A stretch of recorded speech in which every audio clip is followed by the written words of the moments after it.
Hello बच्चों। तो बेटा हम लोग एक्सरसाइज 3.1 पर थे। ये टॉपिक हमारा क्या है? फंक्शन। और बेटा इस एक्सरसाइज के हम 6 क्वेश्चन लास्ट वीडियोज में डिस्कस कर चुके हैं और आज हम डिस्कस करने जा रहे हैं क्वेश्चन नंबर 7। तो देखते हैं बेटा क्वेश्चन नंबर 7 है क्या। Let f defined from positive real number to real number. ये पॉजिटिव रियल नंबर है बेटा। r प्लस का मतलब है पॉजिटिव रियल नंबर, है ना। पॉजिटिव रियल नंबर कौन से होते हैं हमारे?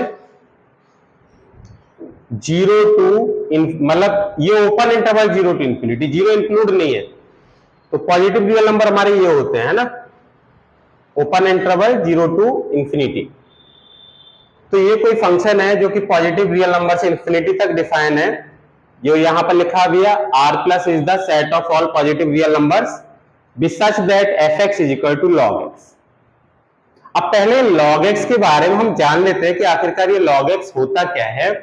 देखो बच्चों, मैं इसके बारे में बताता हूं कि log x क्या है। log फंक्शन है एक, log हमारा एक फंक्शन है बेटा, log। अब ये वर्क कैसे करता है वो समझो कि जैसे आपको अगर ये दे रखा है a to the power b is equal to c, ऐसे कोई एक्सप्रेशन दे रखा है और हम यहां पर इसे लॉग की फॉर्म में लिखना चाह रहे हैं। किस फॉर्म में? लॉग की फॉर्म में। तो यहां बेटा आप लिखोगे इसे लॉग, यहां लिखोगे बेटा लॉग c, ये c यहां लिखा जाएगा और फिर इसके बाद लिखा जाएगा हमारे पास log c, बेस में हमारा लिखा जाएगा a is equal to b। अगर ऐसे लिखा आपके पास लिखा हुआ है कोई एक्सप्रेशन और आपको क्या लिखना है? इसको लॉग की फॉर्म में लिखना है। तो लॉग की फॉर्म में जब आप इसको लिखेंगे तो इसका मतलब समझा जाएगा ये जो a है इसे तो बेस में ले जाओ, ये बेटा बेस में जाएगा। यहां पर जो लिखा हुआ है उसको यहां लिख लो और इज इक्वल टू में क्या लिख देते हो आप? b। यानी कि जब आपने इसका लॉग लिया तो लॉग लेने पर ये एक्सप्रेशन इस फॉर्म में चेंज हो जाएगा। मैं एक और एग्जांपल दिखाता हूं। जैसे ये लिखा हुआ है 3 to the power 4 is equal to 81, ये लिखा हुआ है और इसको आपको लॉग की फॉर्म में लिखना है। तो आप कैसे लिखेंगे? लॉग, बेटा इसे कंपेयर करते हुए चलेंगे। ये बेस है तो बेस को तो आप यहां लिखोगे नीचे और उसके बाद ये हमारा देखो a के प्लेस पर है, ये हमारा b के प्लेस पर है और ये हमारा किसके प्लेस पर है? c के प्लेस पर है। अगर मैं इससे कंपेयर करूं तो a to the power b is equal to c से कंपेयर करूं तो यहां पर a के प्लेस पर मेरा 3 है, b के प्लेस पर आपका क्या है 4 और c के प्लेस पर कितना है बेटा? 81। तो अब आप लॉग की फॉर्म में लिख रहे हो तो देखो ये होती है लॉग की फॉर्म। तो बेस हमारा 3 हो गया, उसके बाद क्या लिखा जाएगा? c, ये 81 इज इक्वल टू, ये पावर जो है वो बेटा इधर लिखी जाएगी। क्लियर हुआ या नहीं? तो बेटा यहां पर आप याद रखेंगे कि जब कभी भी लॉग लेना होता है तो a to the power b is equal to c आपको दे रखा है और आपको इसका लॉग लेना है। तो करेंगे क्या? लॉग, ये जो बेस है ये आप यहां पर भी बेस में ही लिखेंगे, c को यहां लिखेंगे और b जो पावर है उसको आप इधर लिख लेंगे बेटा। ये इस तरीके से हम बेटा किसी भी एक्सप्रेशन का लॉग लेते हैं। क्लियर हो गया? जैसे यहां पर मैंने एक एग्जांपल भी दिखाया कि आपको इसको 3 to the power 4 is equal to 81 दे रखा है, आपको इसका लॉग लेना है। तो कैसे लॉग लेंगे? लॉग, ये वैल्यू बेस में लिखेंगे और यहां पर जो होती है उसको यहां लिख लोगे आप और ये जो पावर है उसको बेटा साइड में लिख लोगे, ये इसका लॉग हो गया। जैसे अगर एक और एग्जांपल मैं लेके देखूं, ये मैंने लिखा 2 की पावर 4 इज इक्वल टू 16, ये लिखा हुआ है, इसका लॉग लेना है। तो लॉग 2 और ये 16 आपका यहां पर इज इक्वल टू कितना? 4। जब आप लॉग लेंगे तो ये हमारे पास टर्म वापस आ जाएगा। क्लियर हो गया? ये लॉग लेने वाली कंडीशन है। अगर यहीं पर मैं इसका एंटी लॉग लूं, जैसे ये लिखा हुआ है, अब आपके पास ये लिखा हुआ है, तो एंटी लॉग का मतलब है कि दोबारा से वापस इसी फॉर्म में पहुंचो। लॉग तो आपने ये ले लिया, अब आप यहां पर दोबारा से लॉग की फॉर्म से दोबारा इस फॉर्म में जब पहुंचते हो तो उसको बोलते हो आप क्या बेटा? Anti log. क्या बोलते हो? Anti log. क्लियर हो गया यहां तक? तो बच्चों अगर आपके पास इस फॉर्म में दे रखा है, लॉग की फॉर्म में दे रखा है, और आपको क्या लेना है, एंटी लॉग लेना है, तो क्या करेंगे, ये देखो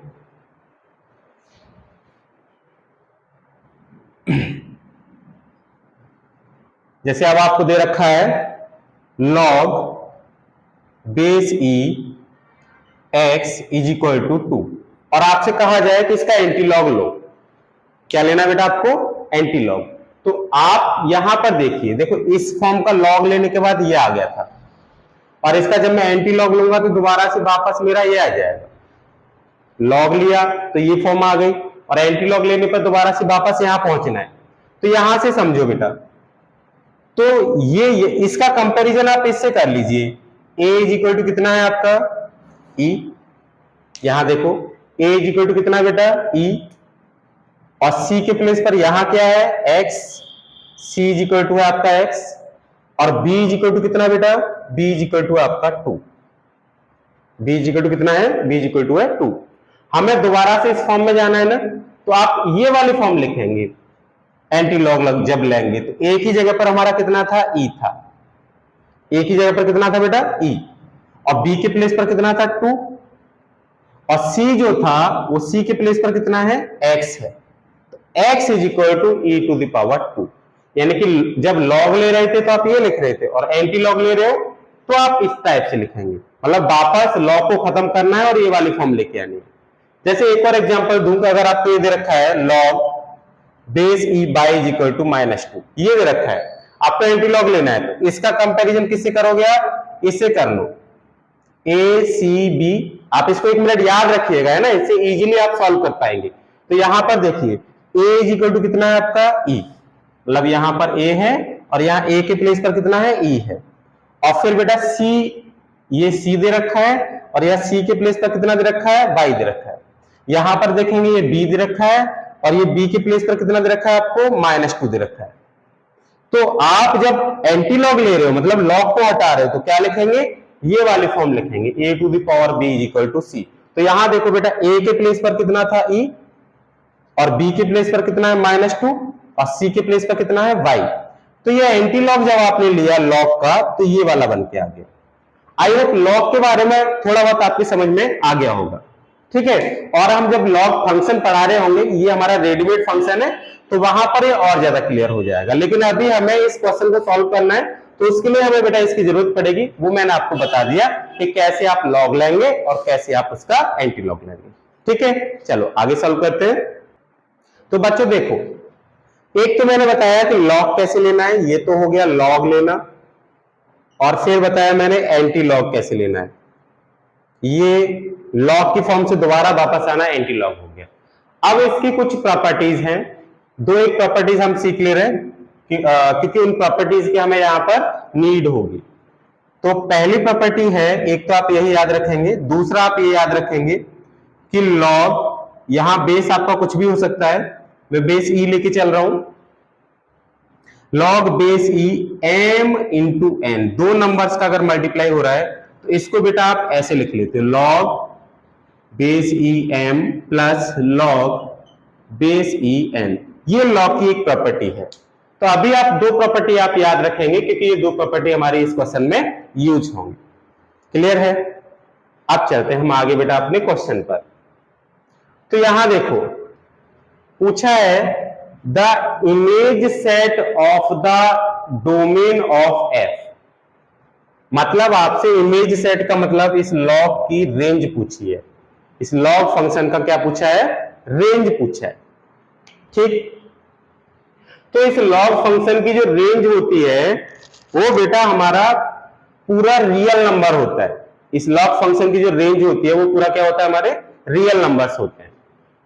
तो इसकी रेंज जो आएगी, रेंज ऑफ एफ एक्स का मतलब ये जो लॉग फंक्शन है, इसकी रेंज जो होती है वो पूरे हमारे क्या होते हैं, रियल नंबर होते हैं। अब बात यह आई कि यहां पर ये जो रियल नंबर हैं ये हमारे आए कैसे, तो बेटा हम ये जो डिस्कस करने वाले हैं ये हम रेडीमेड फंक्शंस बताएंगे, जो जिसमें कि लॉग भी है, एक्सपोनेंशियल भी है, और मॉड्यूलस भी है, और भी बहुत सारे फंक्शंस हैं, वहां पर हम बेटा ग्राफिकल मेथड से आपको समझाएंगे कि इसकी रेंज हम कैसे रियल नंबर को बताते हैं।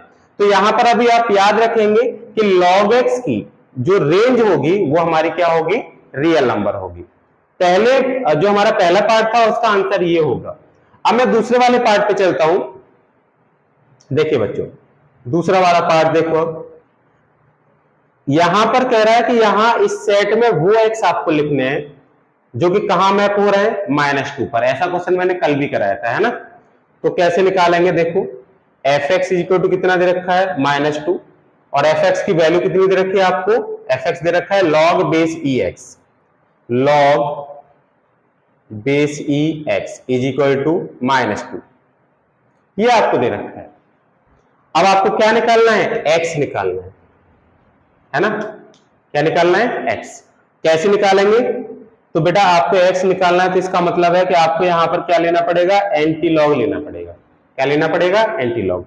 और एंटी लॉग के लिए आप इसका कंपैरिजन इससे कर लो, ये जो लिखा हुआ था इससे करो बेटा। तो यहां देख रहे हो ए के प्लेस पर हमारा क्या आ रहा है, ई आ रहा है, तो ए इज इक्वल टू हो गया ई।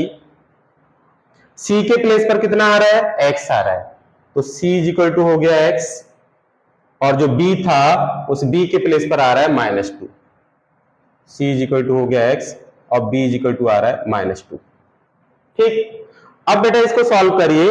तो जब एंटी लॉग लेते हैं तो इस फॉर्म से बदलकर ये कौन सी फॉर्म में आ जाता है, इस फॉर्म में आ जाता है, a to the power b is equal to C. तो यहां पर a to the power b is equal to C, बेटा a की जगह पर a की वैल्यू लगा दो e, b की जगह पर b की वैल्यू लगा दो, b की वैल्यू कितनी है, -2, और c के प्लेस पर c की वैल्यू लगा दो x। तो x इज इक्वल टू कितना निकल आया, x इज इक्वल टू निकल आया e टू द पावर -2। मतलब यहां ये x e to the power -2 जो होगा वो कहां मैप हो रहा होगा, -2 पे मैप हो रहा होगा। क्लियर हुआ। तो यहां मैंने बेटा एंटी लॉग लिया, और एंटी लॉग लिया कैसे, ये जो हमने फॉर्मेशन लिख रखा है इस तरीके से हमने यहां पर एंटी लॉग लिया। क्लियर हुआ होगा यहां तक बच्चों। अब चलते हैं हम इसके थर्ड पार्ट पर। देखिए बेटा,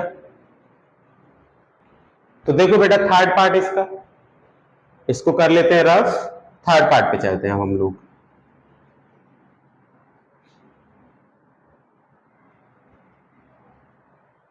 थर्ड पार्ट, अब यहां पर एफ एक्स हमें दे रखा है log बेस ई एक्स, और अगर मैं यहीं एफ वाई की बात करूंगा तो एक्स के प्लेस पर वाई लगा दीजिए, log ई वाई हो जाएगा। अब आप देखो बेटा, आपको एफ एक्स बाई, मतलब जहां x आ रहा है अब वहां पर आपको क्या लगाना है, x बाई, x है ना उसके प्लेस पर x बाई लगाना है, तो ये हो जाएगा log x बाई। ठीक है, मैंने बस वैल्यू लगाई, मुझे fx की जरूरत थी तो fx तो दे ही रखा है, फिर fy की भी जरूरत पड़ेगी तो x के प्लेस पर y लगा लिया, और फिर fxy की जरूरत पड़ेगी तो x के प्लेस पर मैंने xy लगा लिया। क्लियर हुआ होगा।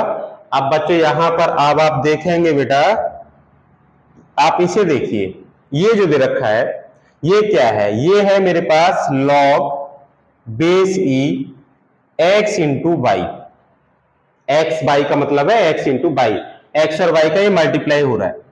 और जब मल्टीप्लाई हो रहा होता था तो यहां देखो मैंने एक प्रॉपर्टी लिख रखी है कि log m इंटू n जो होता है वो किसके इक्वल होता है, log m plus log n के इक्वल होता है।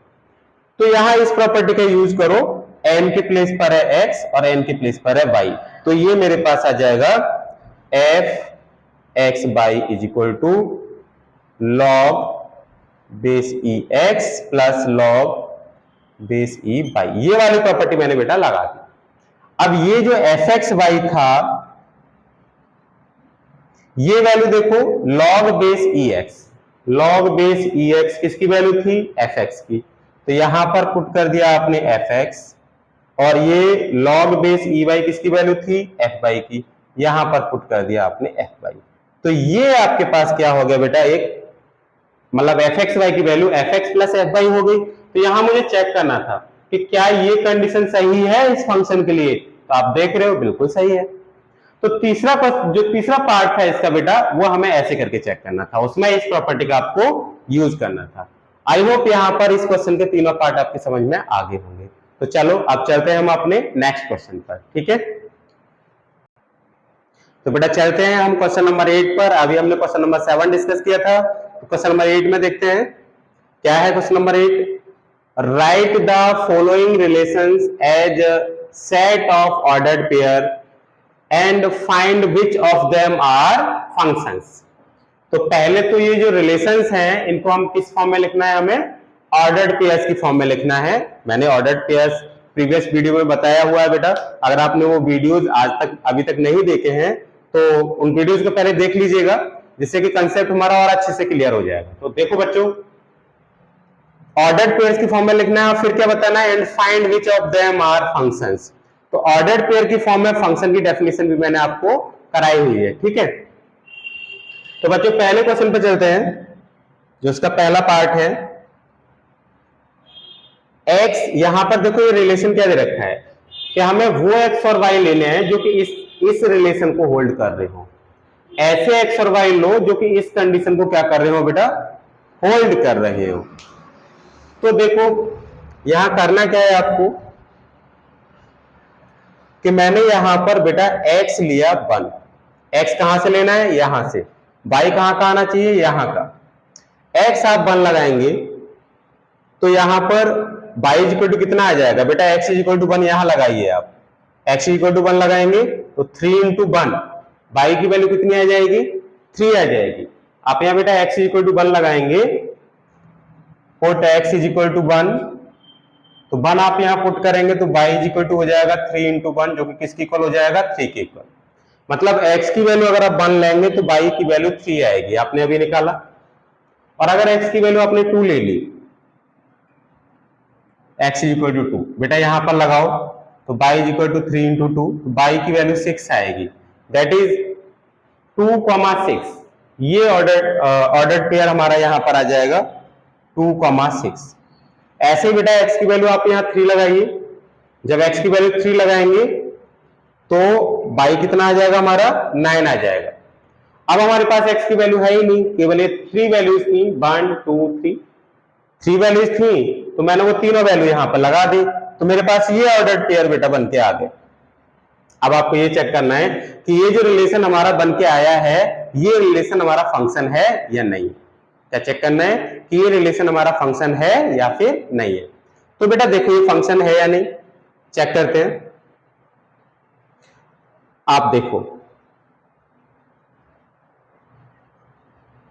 ये f है, ये x हो गया, x हमारे कहा कौन कौन से एलिमेंट है, 1 2 3, और ये y हो गया, y में कौन कौन से एलिमेंट है, 3 6 9 12।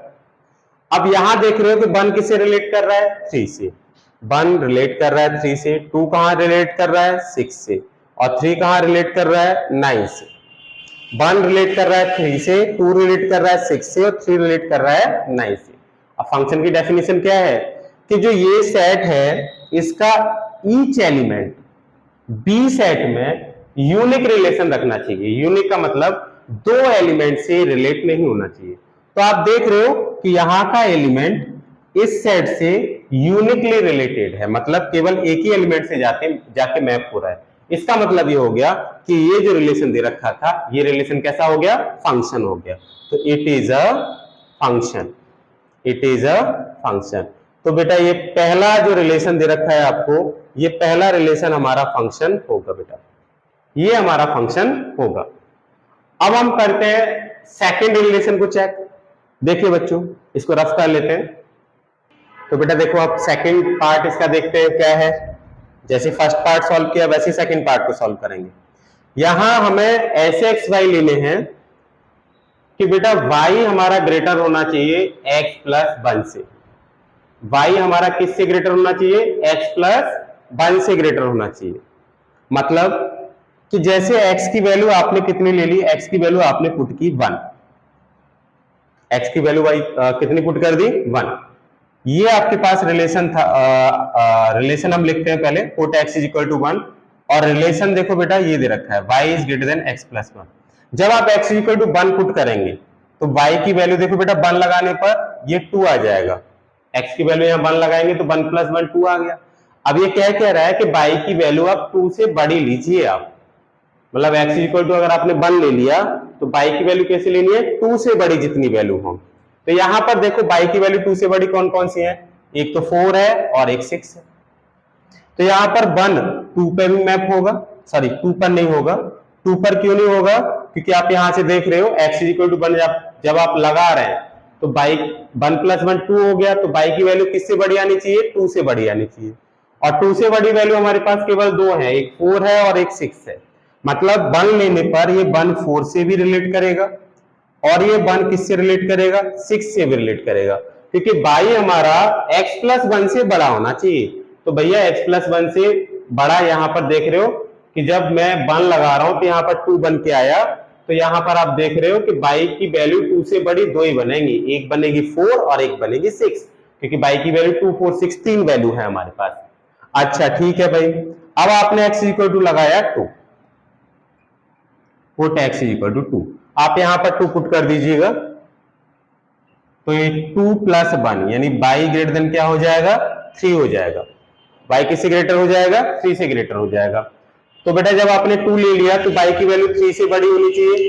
3 से बड़ी कौन कौन सी वैल्यू है, एक 4 है और एक 6 है। तो फिर से 2 4 पे भी मैप होगा और 2 किस पे मैप होगा, 6 पे भी मैप होगा। क्लियर है।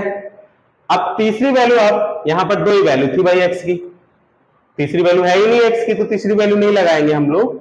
यहां पर बस हमारे पास x की दो वैल्यू थी, तो ये हमारे पास ये जो सेकंड हमारा पार्ट था ये ऑर्डर्ड पेयर्स की फॉर्म में बेटा हमारा रिलेशन बन के आ गया, है ना। अब ऑर्डर्ड पेयर्स की फॉर्म में बनाने के बाद आपसे क्या पूछा है कि ये भी चेक करो कि भैया ये फंक्शन है या नहीं। अब फिर से हम क्या करेंगे, जैसे अभी हमने करके बताया था कि आपने क्या किया, यहां पर देखो दो सेट बना लिए, ये दो सेट बना लिए देखो ये x है और ये y है। x के एलिमेंट है 1, 2 और y के एलिमेंट है 2 4 6। जब x 1 दे रहे हो तो बेटा 1 4 पे भी मैप हो रहा है और 1 6 पे भी मैप हो रहा है, 1 4 पे भी मैप हो रहा है और 1 6 पे भी मैप हो रहा है। ऐसे यहां देखो 2 4 पे भी मैप हो रहा है और 2 6 पे भी मैप हो रहा है। 2 हमारा 4 पे भी मैप हो रहा है और 2 हमारा किस पे मैप हो रहा है, 6 पे भी मैप हो रहा है। तो क्लियरली दिख रहा होगा बेटा ये तो फंक्शन नहीं है, क्योंकि एक एलिमेंट यहां के दो एलिमेंट से रिलेट कर रहा है, जबकि फंक्शन की डेफिनेशन ये होती है कि ईच एलिमेंट ऑफ सेट ए, मतलब पहले वाले सेट का हर एक एलिमेंट बी के यूनिक एलिमेंट से रिलेट करना चाहिए। जबकि यहां पर आप क्या देख रहे हो कि एक एलिमेंट दो एलिमेंट से रिलेट कर रहा है, यूनिक कहां है, ये तो दो से रिलेट कर गया। तो इसलिए बेटा ये जो हुआ सेकंड वाला ये फंक्शन नहीं है, इट इज नॉट फंक्शन। ये क्या है, बस एक रिलेशन है, ये फंक्शन नहीं है, ये बस एक रिलेशन है। आई होप क्लियर हो गया होगा। ठीक है, अब चलते हैं हम इसके थर्ड पार्ट पर कि थर्ड पार्ट फंक्शन है या नहीं, इसको चेक करते हैं। तो देखो बच्चों कैसे करेंगे सॉल्व। अब बेटा चलते हैं हम अपने इसके थर्ड पार्ट पर। तो थर्ड पार्ट में देखिएगा जो रिलेशन बनाना है वो इस टाइप से बनाना है, मतलब ऐसे दो x और y लेने हैं जिनका के सम क्या आ जाए, 3 आ जाए। तो यहां अगर आपने मतलब x और y दो ऐसे लेने बेटा जिनका सम कितना आ जाए, 3। अगर x आपने 0 ले लिया, x आपने 0 ले लिया, तो y आपको क्या लेना पड़ेगा जिससे कि दोनों का सम कितना आ जाए, 3 आ जाए। अगर x की वैल्यू देखो, यहां देखो x + y = 3, x और y दोनों लेने इसी में से है, ये जो सेट है x भी इसी सेट से लेना है और y भी इसी सेट से लेना है। तो अगर x 0 ले लिया तो y कितना लेना पड़ेगा बेटा, 3 लाने के लिए आपको 3 ही लेना पड़ेगा, 0 + 3 तभी तो 3 बनेगा। तो अगर x 0 लिया तो y आपको 3 लेना पड़ेगा, तो 0 + 3 = 3 आ जाएगा। और अगर आपने x 1 लिया तो y कितना लेना पड़ेगा, 1 प्लस कितना करेगा, 3 आ जाए तो, और लेना भाई यहां से है तो 1 + 2, तो बेटा 1 + 2 कितना आ जाएगा, 3 आ जाएगा। अब अगर x की वैल्यू आपने 2 ले ली, x की वैल्यू भाई x भी यहीं से लेना है और y भी यहीं का आना चाहिए, तो देख रहे हो x आप लेते चल रहे हो और ये y की वैल्यू जो आ रही है ना ये इसी में आ रही है। अब x की वैल्यू अगर 2 ले ली, यहां लगाया 2, तो y कितना लें कि ये 3 हो जाए, तो बेटा आप सिंपल सा समझ रहे हो कि 1 लगाना पड़ेगा, तो ये यहां पर 1 लगाएंगे। और अगर x की वैल्यू आपने लगा दी यहां 3, कितनी लगा दी 3, तो y कितना लेना पड़ेगा अब आपको 0 लेना पड़ेगा, तो ये हो गया 3,0। मतलब इस रिलेशन की, ये जो रिलेशन गिवन था, इसकी जो रोस्टर फॉर्म है ये इसकी रोस्टर फॉर्म आ गई। ठीक है, ये इसकी रोस्टर फॉर्म होगी। अब बेटा हमें चेक करना है कि ये जो हमें रिलेशन गिवन है ये रिलेशन हमारा फंक्शन है या नहीं। तो फंक्शन की डेफिनेशन जैसे अब तक हमने यूज किया वैसे यूज करेंगे। ये मेरे पास है पहला सेट, ये दूसरा सेट। पहला सेट में भी x की वैल्यू भी यहीं से लेनी है, y की वैल्यू भी यहीं से लेनी है, मतलब दोनों सेट हमारे बराबर है। यहाँ पर 0 1 2 3, 0 1 2 3। अब बेटा यहां से देखो 0 कहां मैप हो रहा है 3 पर, 0 मैप हो गया 3 पर, 1 कहां मैप हो रहा है 2 पर, ठीक है, और 2 कहां मैप हो रहा है 1 पर, और बेटा 3 कहां मैप हो रहा है 0 पर। तो क्लियरली दिख रहा होगा कि यहाँ का ईच एलिमेंट यहाँ से यूनिकली रिलेटेड है, मतलब यहाँ का एक एलिमेंट दो से जाके मैप नहीं हो रहा है, तो ये क्या हो जाएगा हमारा रिलेशन, ये फंक्शन हो जाएगा। इस टाइप का रिलेशन क्या हो जाता है, फंक्शन हो जाता है। तो ये भी हमारा क्या होगा, it is a function, it is a function. बेटा ये रिलेशन भी हमारा क्या हो जाएगा, फंक्शन हो जाएगा। तो आज की वीडियो में बस इतना ही, बाकी हम डिस्कस करते हैं अपनी नेक्स्ट वीडियो में बेटा। और अगर आपने हमारा चैनल अभी तक सब्सक्राइब नहीं किया है तो बेटा हमारा चैनल सब्सक्राइब कर लीजिएगा, जिससे कि हमारी आने वाली नेक्स्ट वीडियो आप तक सबसे पहले पहुंच सके।